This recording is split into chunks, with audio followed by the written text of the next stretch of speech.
이 영상 하나로 코인, 선물 거래에서 꼭 필요한 5가지를 완전히 몸에 붙이게 해드리겠습니다.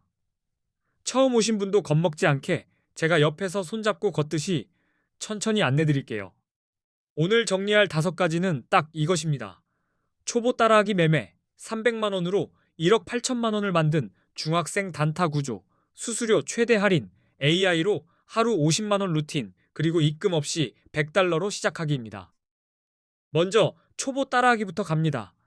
거래소에서 계정 만들고 보안 설정하고 입금하고 주문 넣는 흐름을 한 번에 연결해 드릴 겁니다. 화면만 보면서 그대로 따라오시면 됩니다. 처음엔 현물이랑 선물이 헷갈리실 수 있는데요.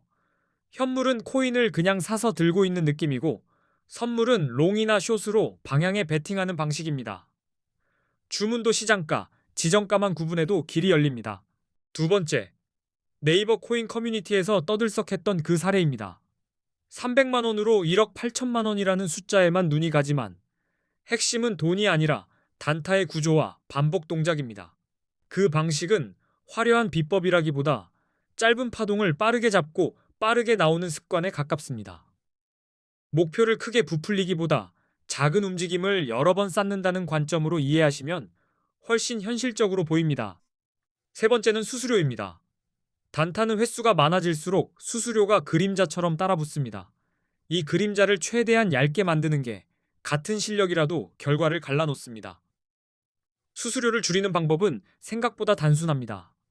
가입 경로에 따라 할인율이 달라지기도 하고 메이커 주문을 쓰면 더 유리해지기도 합니다.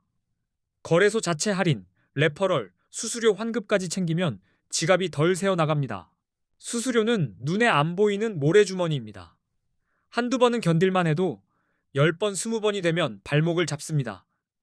그래서 수수료 할인은 단순 팁이 아니라 단타의 기본 체력이라고 보시면 됩니다. 네 번째는 AI 활용 단타입니다. AI는 매매를 대신해주기보다 흔들리는 마음을 정리해주는 비서처럼 쓰는 게 좋습니다. 하루 50만 원 목표도 루틴으로 쪼개면 길이 보입니다. 예를 들어 AI에게 오늘 시장 분위기를 한 문장으로 요약하게 하고 롱과 숏 시나리오를 각각 적게 하세요. 뉴스 요약, 지표 체크리스트, 진입 조건 문장화까지 해두면 버튼을 누르는 순간이 훨씬 단단해집니다. 다섯 번째는 첫 거래를 내 돈 입금 없이 시작하는 방법입니다. 가입 이벤트로 100달러를 받고 그걸로 거래 화면을 익히면서 연습하는 방식입니다. 처음부터 큰 돈을 넣지 않아도 배울 수 있다는 게 포인트입니다.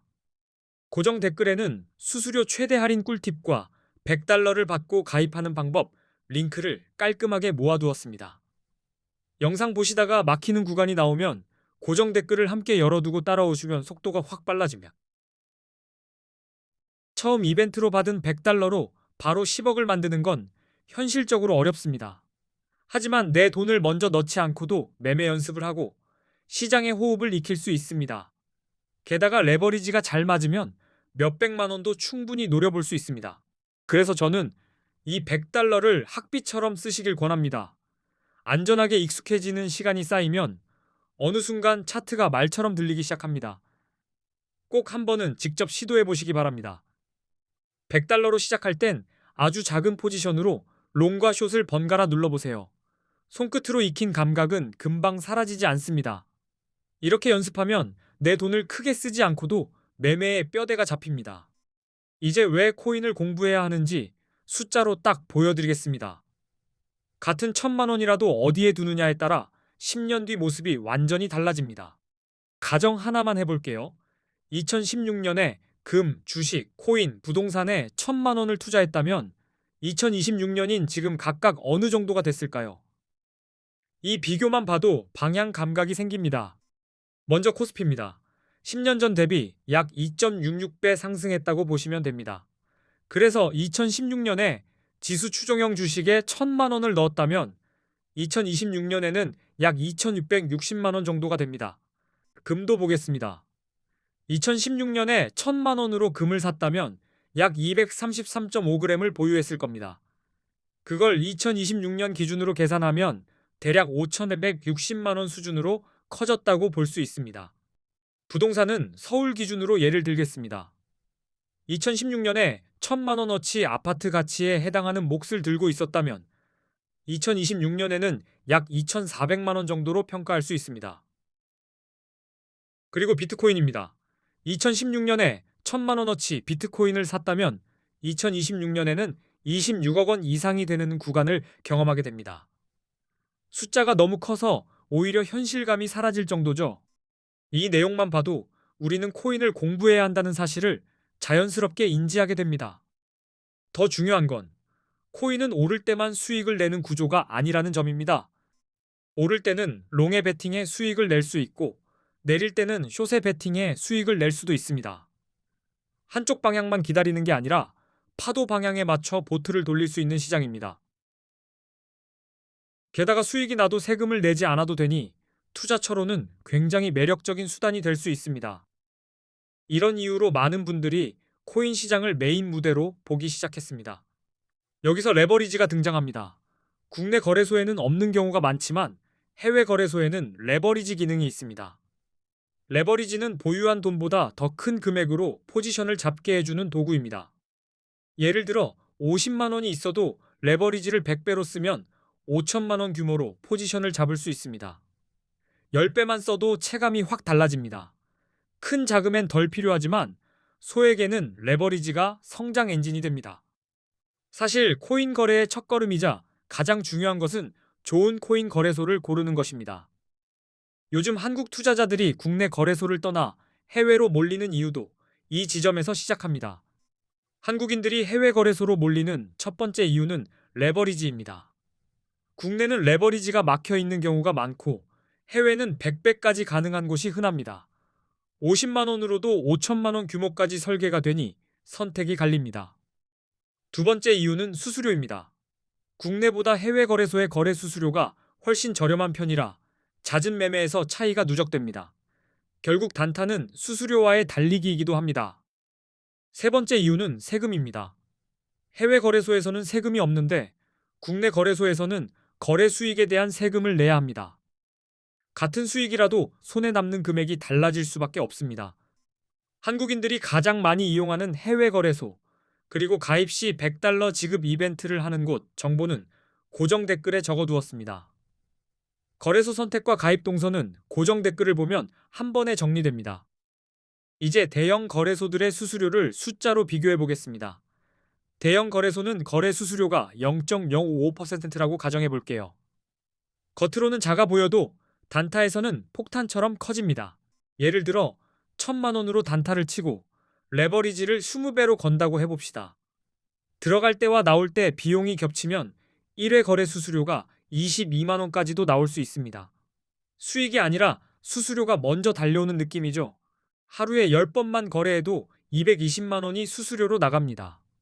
이 정도면 실력 싸움이라기보다 비용 싸움이 됩니다. 그래서 수수료가 저렴한 거래소를 쓰는 게 초보에게는 가장 빠른 지름길입니다. 그래서 A 거래소와 대형 거래소 4곳을 비교해 보겠습니다. 기준은 수수료, 거래가 얼마나 간편한지, 한국어 지원, 레버리지 배수, 원화로 바로 입금이 가능한지 이렇게 5가지입니다. 수수료부터 보면 A 거래소는 0.01%, 바이비트는 0.065%, 비트겟은 0.006%, 바이낸스는 0.04% 수준입니다. 숫자 차이가 작아 보여도 단타 횟수 앞에서는 체급이 달라집니다. 거래가 간편한지도 중요합니다. 원화로 바로 입금이 되고 한글 지원이 되면 과정이 단순해지면서 실수 확률이 줄어듭니다. 반대로 절차가 길면 초보일수록 손이 꼬이기 쉽습니다. 한국어 지원은 A 거래소가 24시간 한국어 상담이 가능하다고 하고요. 바이비트, 비트겟, 바이낸스는 한국어 상담이 어렵다는 점이 자주 언급됩니다. 막히는 순간에 도움받을 창구가 있느냐가 차이를 만듭니다. 레버리지는 A 거래소가 200배, 바이비트가 100배, 비트겟이 125배, 바이낸스가 125배 정도입니다. 레버리지 자체가 목적이 아니라 같은 돈으로 전략을 설계할 수 있는 공간이 넓어진다고 보시면 됩니다. 원화 입출금은 A 거래소는 가능하다고 안내되고 바이비트, 비트겟, 바이낸스는 원화 지기금이 불가능하다고 보시면 됩니다. 이 차이 하나로 매매 준비 시간이 확 달라집니다. A 거래소가 어디인지는 고정 댓글에 정보로 적어두었습니다. 수수료 할인과 가입 이벤트까지 한 번에 연결해 두었으니 거래소 선택에서 시간을 아끼고 바로 매매 공부로 넘어가시면 됩니다. 이제부터는 언제 롱을 잡고 언제 숏을 잡아야 하는지 설명드리겠습니다. 비트코인은 변동성이 큰 만큼 진입 타이밍이 승부처가 됩니다. 롱 포지션은 가격이 오를 거라고 예상해서 매수 쪽에 베팅하는 것이고요. 숏 포지션은 가격이 떨어질 거라고 예상해서 하락 쪽에 베팅하는 방식입니다.